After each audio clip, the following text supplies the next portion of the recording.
Students, welcome to God classes. तो बच्चों, आज के इस क्लास में हम पढ़ने वाले हैं the law of total probability. Law of total probability को समझने के लिए आपको कंडीशनल प्रोबेबिलिटी अच्छी तरह आनी चाहिए, मल्टीप्लिकेशन थ्योरम ऑन प्रोबेबिलिटी इसके बारे में पता होना चाहिए, जो ऑलरेडी हम अपने पार्ट 6 और पार्ट 7 में डिटेल में इसको डिस्कस कर चुके हैं। तो अगर आपने वो अभी तक नहीं देखे हैं, नहीं समझे हैं, तो पहले आप उनको देखिए, उनको समझिए, ताकि आपको ये लॉ ऑफ टोटल प्रोबेबिलिटी भी बड़े अच्छे तरीके से समझ में आ जाए। और उस वीडियो के लिंक जो आपको ऊपर डिस्क्रिप्शन बॉक्स में मिल जाएंगे।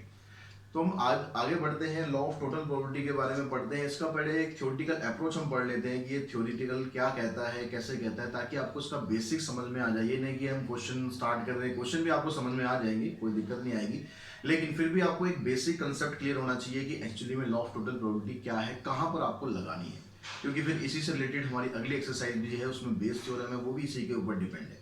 तो ये दोनों चीजें समझने के लिए पहले हम लॉ ऑफ टोटल प्रोबेबिलिटी समझते हैं। यहाँ पर कहता है आपको पास कि if E1, E2, E3, En are mutually exclusive and exhaustive event associated with sample space S of a random experiment and A is any event associated with S। थोड़ा सा भारी भरकम सा लग रहा होगा, उसको थोड़ा देखो आप ब्रेकअप करके इसका ब्रेक करते हैं हम।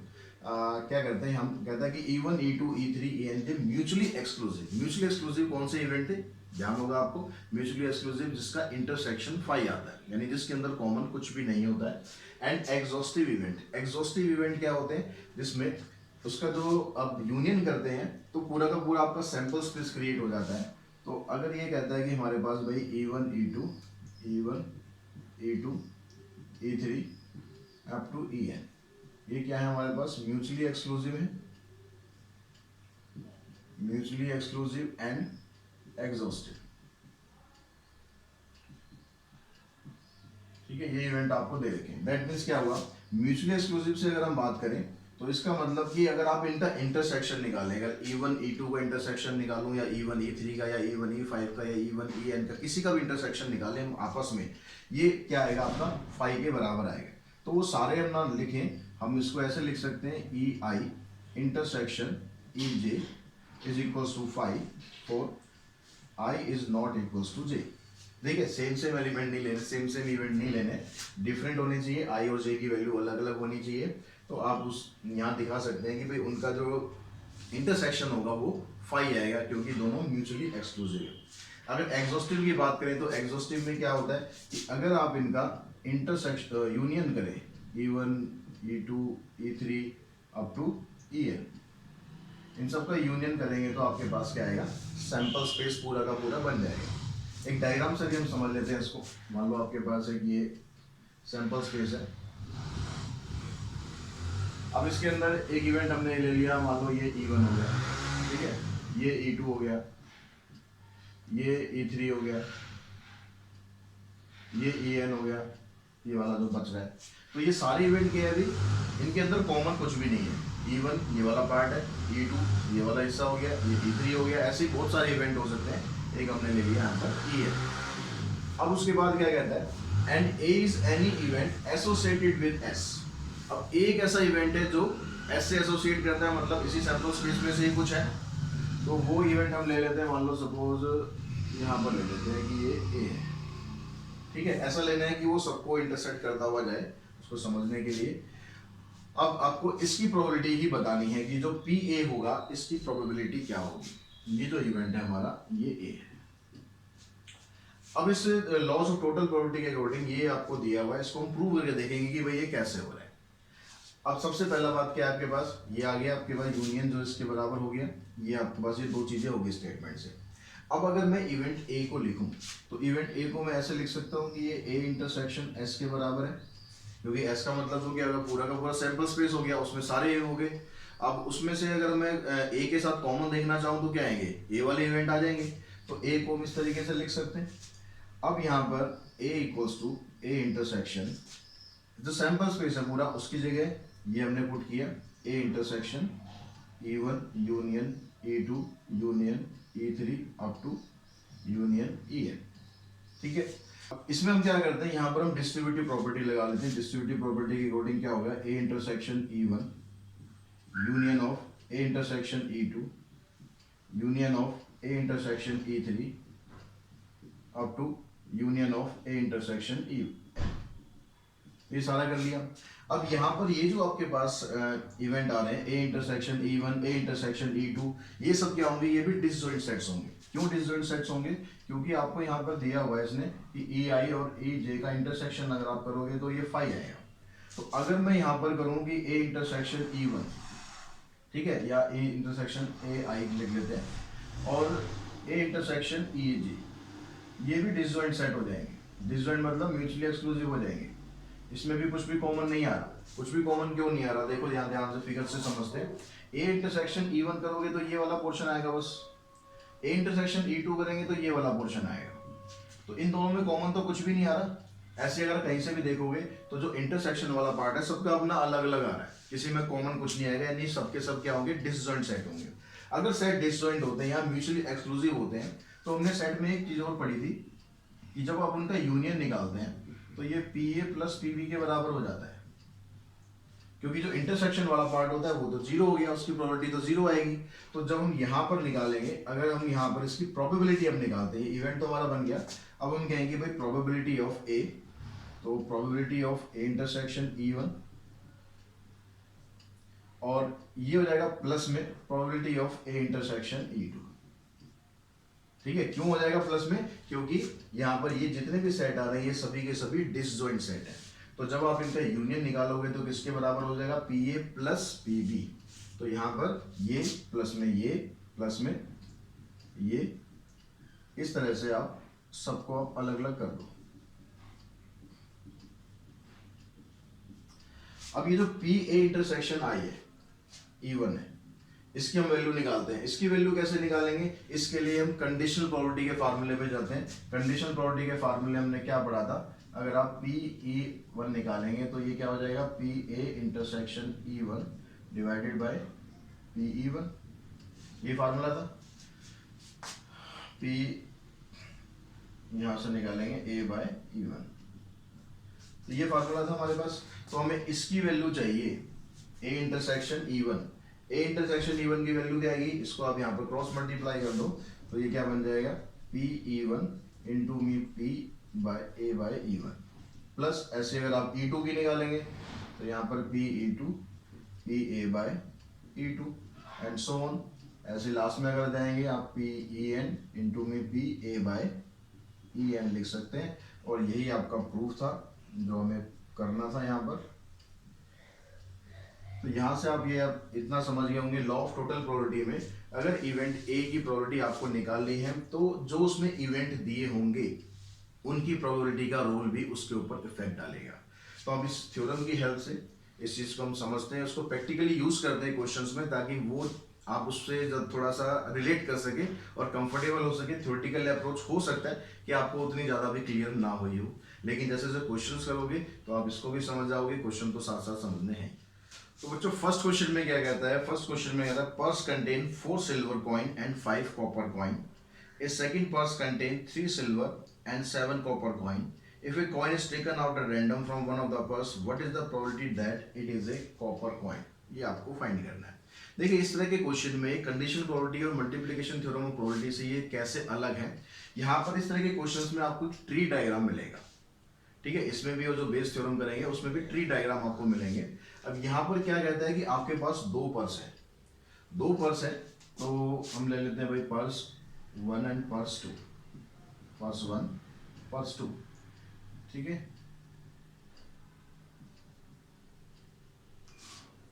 अभी जो पर्स 1 और पर्स 2 है, यानी ये दो आपके पास सिलेक्ट करने के लिए अलग अलग इवेंट हो गए। यानी हमने क्या किया, जो पूरा आपका सैंपल स्पेस था, इस पूरे सैंपल स्पेस को हमने दो पार्टीशन में डिवाइड कर दिया। एक हमने कहा E1 क्या है, पर्स 1, पर्स 1, और दूसरा हो गया पर्स 2। ये पूरा सैंपल स्पेस दो पार्टीशन में डिवाइड हो गया, यानी ये हमारा बन गया E1, इसको हम यहाँ लिख लेते हैं पर्स 1, ये इवेंट बन गया E1 और ये इवेंट बन गया आपका E2, ठीक है। अब ये क्या कहता है आगे कि इसके अंदर 4 सिल्वर कॉइन है और 5 कॉपर कॉइन है।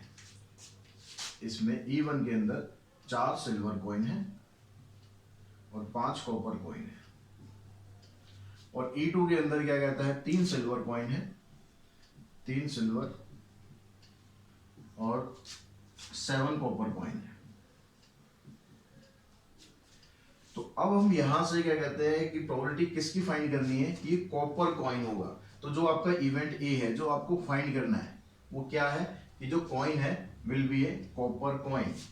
ठीक है, तो ए इवेंट क्या हो गया, copper coin, copper coin is chosen. आपको कॉपर कॉइन उसमें से निकालना है, जो आपका जिस इवेंट की आपको प्रोबेबिलिटी निकालनी है वो क्या है, कॉपर कॉइन है। अब कॉपर कॉइन जब आप निकालोगे तो भाई यहां से भी निकल सकता है, यहां से भी निकल सकता है।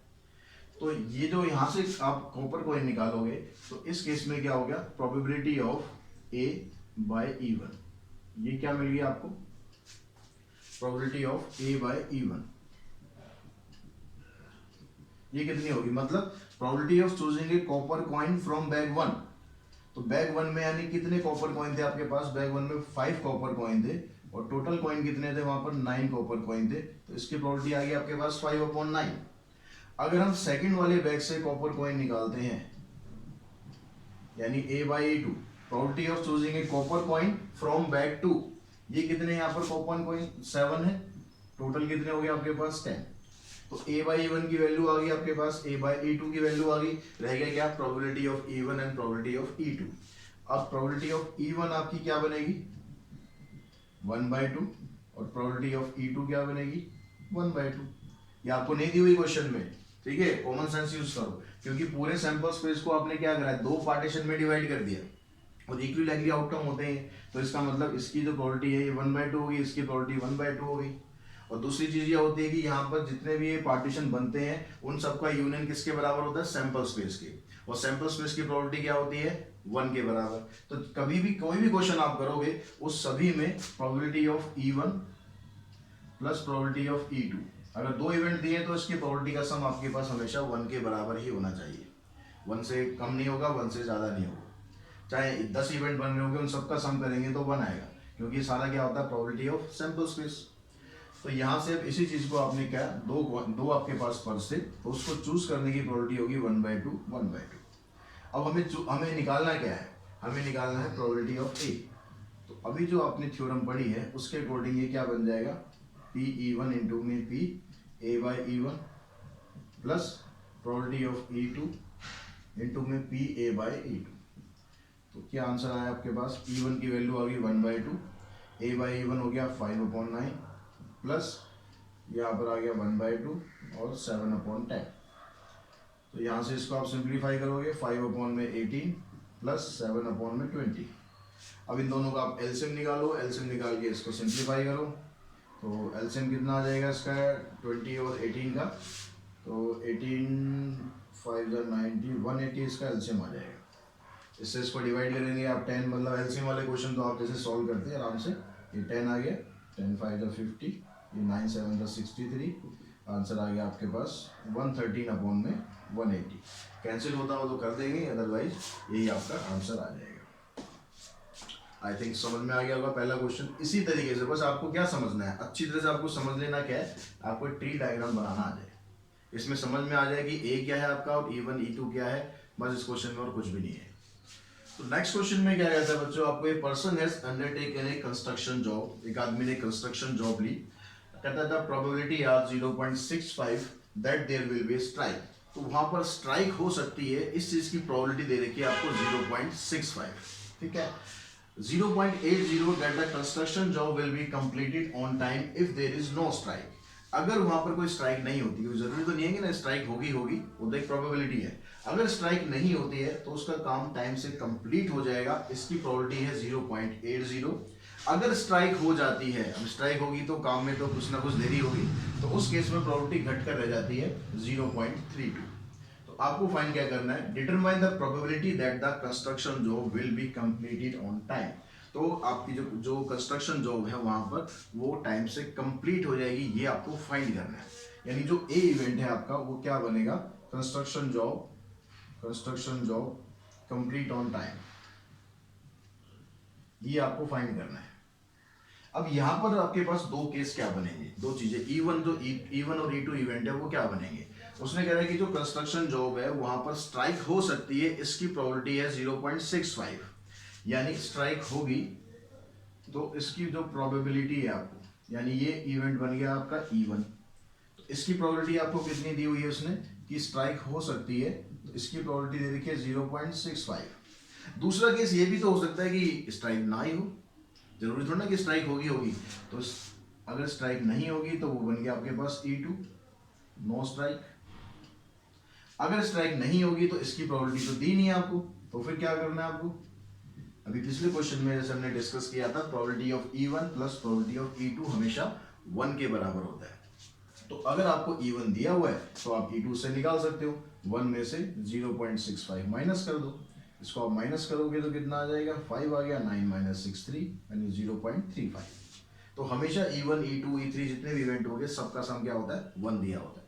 अगर उसमें से कोई मिसिंग है तो आप 1 में से माइनस करके निकाल दो। अब हम आते हैं दूसरे केस पर। अगर आपके पास ये केस होता है, आपकी जो स्ट्राइक है वो अगर हो रही है, स्ट्राइक अगर हो रही है तो प्रोबेबिलिटी उसको पूरा करने की क्या होगी, काम को पूरा करने की 0.32। तो इस केस में काम जो आपका टाइम पर हो रहा है, ठीक है, ऑन टाइम, इस केस में क्या हो गया, probability of A by E1 बन गया, क्या बन गया ये 0.32।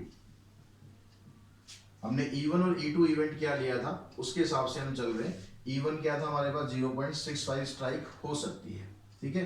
तो इस केस में अगर काम कंप्लीट करते हैं तो काम कंप्लीट होने की प्रोबेबिलिटी है 0.32, ठीक है। यहां पर कह रहे हैं ना, that the construction job will be completed on time if there is no strike is 0.80 and if there is strike the probability is 0.32। यानी स्ट्राइक अगर होगी तो काम पूरा होने की प्रोबेबिलिटी ये हो गई, और स्ट्राइक अगर नहीं हुई, किस्मत अच्छी रही तो काम जल्दी खत्म हो जाएगा, इसकी प्रोबेबिलिटी हो जाएगी 0.80। हमें मतलब क्या है, स्ट्राइक हो चाहे स्ट्राइक ना हो, हमें मतलब है काम टाइम से पूरा करने पर, यानी हमें फाइंड करना है प्रोबेबिलिटी ऑफ ए। तो इसका फार्मूला हम लगा देंगे फिर से, PE1 PA/E1 plus PE2 PA/E2। इस केस में आ गया 0.65 इंटू में 0.32 प्लस 0.35 इंटू में 0.80। इनको आप मल्टीप्लाई करें, 65 को 32 से मल्टीप्लाई कर लेते हैं, इसको मल्टीप्लाई करा हमने, ये आ गया हमारे पास 2080, तो 0.208 लिख सकते हैं खाली। इन दोनों को मल्टीप्लाई करते हैं तो 8 5 जा 40 और 8 3 जा 24, 24 प्लस में 4 28, एक जीरो और आएगी, उसकी जरूरत है नहीं। इन दोनों को ऐड कर देते हैं, इन दोनों को ऐड करेंगे तो आंसर आ गया आपके पास 0.488।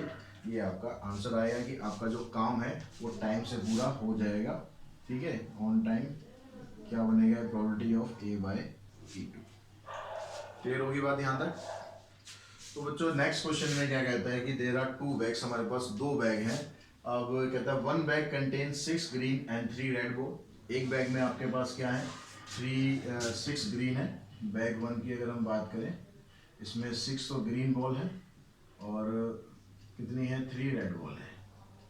बैग 2 जो है उसके अंदर, बैग 2 उसके अंदर 5 रेड बॉल है और 4 ग्रीन बॉल है। 5 ग्रीन है और 5 ग्रीन और 4 रेड बॉल है।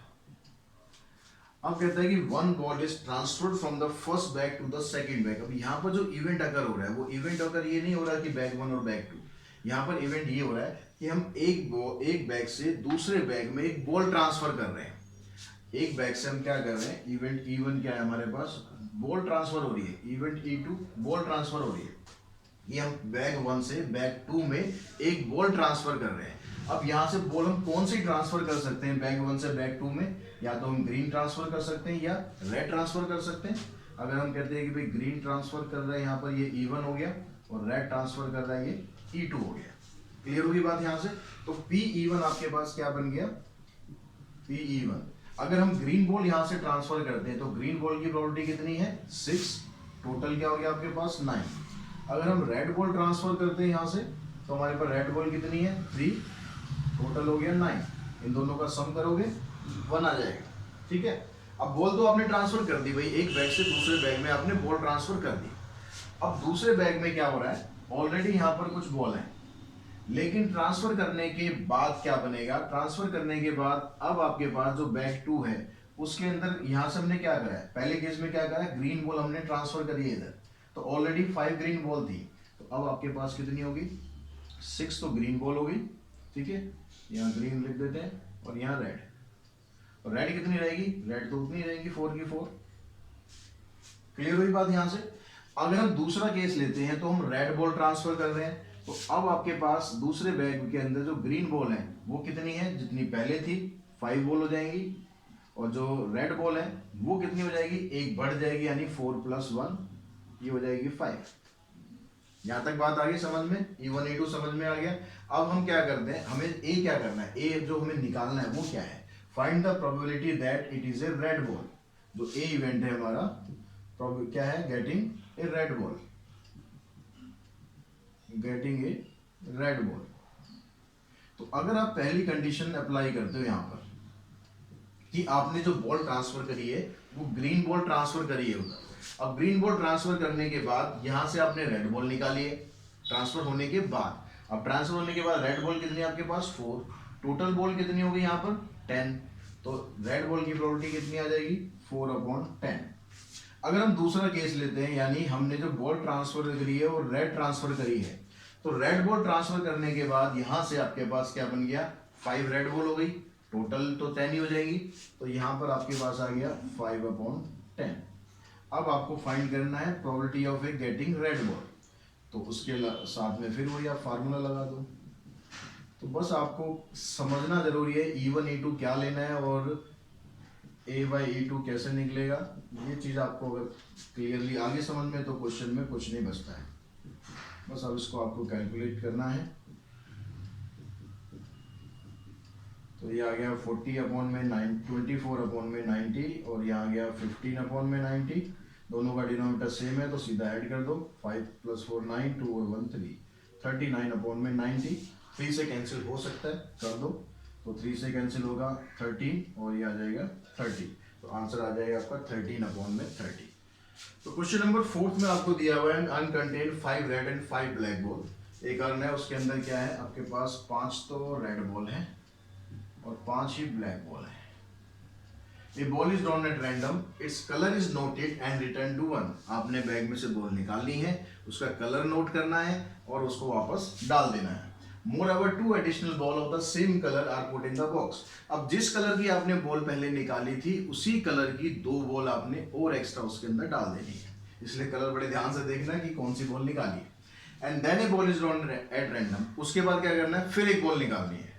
What is the probability that the second ball is red, तो रेड बॉल की प्रोबेबिलिटी क्या होगी, तो ये आपको निकालना है, यानी जो सेकंड वाली बॉल आप निकालोगे वो रेड होगी। ये आपका इवेंट आ गया ए, जिसकी प्रोबेबिलिटी हमें फाइंड करनी है। अब देखो यहाँ समझते हैं, यहाँ पर E1 E2 क्या हो रहा है, दो अलग अलग इवेंट जो अकर हो रहे हैं वो क्या हो रहे हैं कि आप उसमें से जो अर्न है उसमें से आप बॉल निकाल रहे हो, उसका कलर देख रहे हो। अब जो बॉल आप निकालोगे या तो रेड बॉल निकालोगे या ब्लैक निकालोगे, और तो कोई ऑप्शन है नहीं। तो हमारे पास जो E1 और E2 जो बन रहा है वो क्या बन रहा है कि आपने जो अर्न है उसमें से या तो रेड बॉल निकाली है या फिर ब्लैक बॉल निकाली है, ठीक है, ये इवेंट हो गए। यानी प्रोबेबिलिटी ऑफ E1 क्या हो गया आपके पास, अब यहाँ पर E1 मतलब आपने रेड बॉल निकाली, तो रेड बॉल की प्रोबेबिलिटी होगी 5/10 यानी 1/2, और प्रोबेबिलिटी ऑफ E2 यानी अगर आपने बॉक्स में से ब्लैक बॉल निकाली, अब ब्लैक बॉल कितनी है वो भी 5 है, तो उसकी प्रोबेबिलिटी भी 5/10 यानी 1/2। सम चेक करेंगे, सम इसका 1 आ जाएगा। हमेशा E1 E2 E3 जो भी इवेंट बनेंगे उनका सम हमेशा चेक कर लेना है, 1 आना चाहिए, 1 नहीं आया तो कहीं ना कहीं आपने गलती करी। तो अब उसके बाद क्या करना है, अब ये आपने रेड बॉल निकाली, अब जो कलर की बॉल आपने निकाली थी वो बॉल तो डालनी है, उसके अलावा 2 बॉल आपको और एक्स्ट्रा देनी है। अब 2 बॉल अगर आप यहाँ पर और दे दोगे तो उस केस में क्या होगा, अब रेड बॉल आपके पास कितनी बन जाएगी, रेड बॉल ऑलरेडी 5 थी, आपने 2 बॉल और दे दी इसमें तो 7 हो गई। ब्लैक बॉल पे कुछ इफेक्ट पड़ेगा, कुछ नहीं पड़ेगा, क्योंकि आपने जो बॉल डाली थी वो तो रेड डाली है ना, तो ब्लैक बॉल तो 5 रहेगी। इस केस में क्या होगा कि आप यहां पर जो रेड बॉल डालोगे और ब्लैक बॉल देखोगे, अब क्योंकि जो आपने कलर नोट किया था वो तो ब्लैक था, तो आपने इसके अंदर 2 ब्लैक बॉल और डाल दिए, तो ब्लैक बॉल तो आपके पास 7 हो गई, लेकिन जो रेड बॉल है वो तो 5 ही रहेगी, ठीक है। अब हमें क्या करना है, इस केस में आगे रेड बॉल पिक करनी है दूसरी, यानी अगर हम पहली कंडीशन को लेते हैं तो इसको डिनोट करेंगे P A by E one. इस दूसरी कंडीशन में रेड बॉल कितनी है आपके पास 7 है, टोटल क्या है इतनी 12 बॉल है। जब आप सेकंड केस पर जाएंगे तो ए बाई ई टू हो गया, इसमें रेड बॉल कितनी है 5 है, तो प्रोबेबिलिटी आ गई इसकी 5/12। अब क्या करना है, प्रोबेबिलिटी ऑफ ए फाइंड करना है, वही फार्मूला, तो फार्मूला नहीं लिख रहा हूँ, डायरेक्ट सीधा सॉल्व कर रहा हूँ, वही फार्मूला आपको लिखना है। यहाँ भी 1/2 था और 5/12, तो ये आ गया 7/24 प्लस में 5/24, ऐड करोगे 12/24, यानी आंसर आ गया इसका 1/2, यानी 50-50 चांसेस हो जाएंगे। तो नेक्स्ट क्वेश्चन में बच्चों आपको दिया गया था in factory a product is manufactured by machine A B and C. एक फैक्ट्री है, उसके अंदर 3 मशीनें ए बी सी, वो कुछ प्रोडक्ट मैन्युफैक्चर करती हैं। तो they produce respectively 25%, 35% and 40% of the total product. वो तीनों मशीन मिलाकर 25, 35 और 40% जो प्रोडक्ट है वो वहाँ से बनता है। A product is selected at random, find the probability that it is defective. अब जो प्रोडक्ट बन रहा है हमने उसमें से रैंडमली कुछ भी सिलेक्ट कर लिया और हमें प्रोबेबिलिटी फाइंड करनी है कि वो डिफेक्टिव है। क्या फाइंड करना है कि प्रोडक्ट इज डिफेक्टिव। ये तो बन गया आपका ए, ठीक है, प्रोडक्ट इज डिफेक्टिव, ये हमें फाइंड करना है। अब कहता है assume that machine A B C produce respectively 5%, 4% and 2% defective item. तो यहाँ पर अब E1, E2, E3 आपके क्या बनेंगे, 3 मशीन है आपके पास, E1, E2 एंड E3।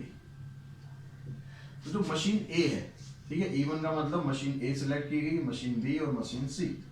अब इसकी जो प्रोबेबिलिटी है इन तीनों के सिलेक्ट करने की, यानी P आपके पास क्या है, अगर आप मशीन ए सिलेक्ट करते हो और वहां से जो प्रोडक्ट मैन्युफैक्चर हो रहा है वो कितना हो रहा है 25%, तो ये तो हो गया 25%, यानी 25/100। जो प्रोबेबिलिटी ऑफ E2 है वहां से 35% मैन्युफैक्चर हो रहा है, तो ये आ गया 35/100, और प्रोबेबिलिटी ऑफ E3 ये आ गया 40%, यानी 40/100। कैंसिल का काम बाद में करेंगे। अब आगे कहता है product is selected at random, find the probability that it is defective. अगर मशीन ए को आप सिलेक्ट कर रहे हो तो वहां से जो डिफेक्टिव आइटम है आपको वो मिल रहा है, उसकी प्रोबेबिलिटी है 5%, ठीक है। यहाँ पर ये डिफेक्टिव आइटम हो गया, इससे डिफेक्टिव निकलेगा, इससे भी डिफेक्टिव निकलेगा, तो ये क्या बन जाएगा आपके पास A/E1, ये क्या बनेगा A/E2, ये क्या बनेगा A/E3। तो इसका मतलब आपने जो मशीन चूज करी फर्स्ट मशीन, उसमें डिफेक्टिव आइटम कितना प्रोड्यूस हो रहा है 5%, 5/100। मशीन E2 आपने सिलेक्ट करी तो वहां से डिफेक्टिव आइटम कितना मिल रहा है 4%, यानी 4/100। और मशीन 3 आपने सिलेक्ट करी तो वहां से डिफेक्टिव आइटम कितना आ रहा है 2%, यानी 2/100। अब यहाँ पर 3 इवेंट है तो आपको PA निकालना है, तो इसका मतलब PE1 को मल्टीप्लाई करना है PA/E1 से, प्लस PE2 इंटू में PA/E2 प्लस PE3 इंटू में PA/E3। जितने इवेंट होंगे उतना वो आ जाएगा उसमें। अब PE1 की वैल्यू क्या आपके पास 25/100 इंटू में 5/100, प्लस इन दोनों को मल्टीप्लाई कर देते हैं 35/100 इंटू 4/100, इन दोनों को मल्टीप्लाई कर देते हैं 40/100 इंटू 2/100। अब डिनोमिनेटर देखो मैंने काटा किस लिए नहीं था, क्योंकि डिनोमिनेटर सबका सेम है, तो आपको एलसीएम वेलसीएम का कोई पंगा नहीं है, सीधा आपको क्या करना है ऊपर वालों को मल्टीप्लाई करना है 125 प्लस यहाँ से इसको करेंगे, ठीक है, नीचे 10,000 हो गया, 4 5 जा 20, 4 3 जा 12 और 2 14, नीचे 10,000 हो गया, 80 अपॉन में 10,000 हो गया। सबका डिनोमिनेटर सेम है तो वो आपको न्यूमरेटर को ऐड कर देना है। न्यूमरेटर कितना हो जाएगा आपके पास 5, 8 और 4 12, 12 और 2 14, 1 कैरी किया 1 2 3, 345 अपॉन में 10,000। इसको आप 5 से काट लो, 5 से कितना कट जाएगा, 5 से काटेंगे तो 5 6 जा 30 और 5 9 जा 45, 5 से काटेंगे 1 2 3, तो 69 अपॉन में 2000 ये आपका आंसर आ जाएगा। तो आई होप आज के इस वीडियो के थ्रू आपको लॉज ऑफ टोटल प्रोबेबिलिटी के क्वेश्चन समझ में आए होंगे कि और ये क्वेश्चन समझना आपको जरूरी है क्योंकि जो नेक्स्ट एक्सरसाइज है बेस थ्योरम वो सारी की सारी इसी के ऊपर डिपेंड है। ये नहीं आया तो वो भी नहीं आएगा, तो इसलिए इसको ध्यान से वीडियो को देखें, पूरा अच्छी तरह देखें, समझे। कोई कमेंट कोई डाउट है कुछ है तो आप कमेंट बॉक्स में मुझसे जरूर पूछें, कोशिश करूंगा आपके हर एक कमेंट का मैं आंसर दे पाऊँ। तो आज की वीडियो में इतना ही। Thanks to all of you.